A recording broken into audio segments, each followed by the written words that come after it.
అందరికీ శుభోదయం. ఈరోజు జూన్ 23, 2024 సంవత్సరం ఆదివారం. శ్రీ క్రోధినామ సంవత్సరం, ఉత్తరాయణం, గ్రీష్మ ఋతువు, జ్యేష్ఠమాసం, కృష్ణపక్షం.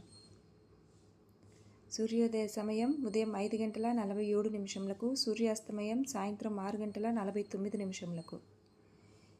తిథి విధియ తెల్లవారుజామున 5:13 నుండి రాత్రి 3:26 వరకు. నక్షత్రం పూర్వాషాఢ నక్షత్రం సాయంత్రం 5:03 వరకు, తదుపరి ఉత్తరాషాఢ నక్షత్రం.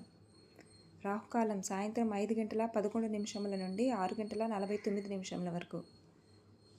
యమగడియలు మధ్యాహ్నం 12:18 నుండి 1:56 వరకు. వర్జ్యం రాత్రి 12:40 నుండి 2:11 వరకు. దుర్ముహూర్తం సాయంత్రం 5:03 నుండి 5:56 వరకు. శుభ సమయం ఉదయం 11:30 నుండి మధ్యాహ్నం 12 గంటల వరకు, తిరిగి సాయంత్రం 6:50 నుండి రాత్రి 7:20 వరకు.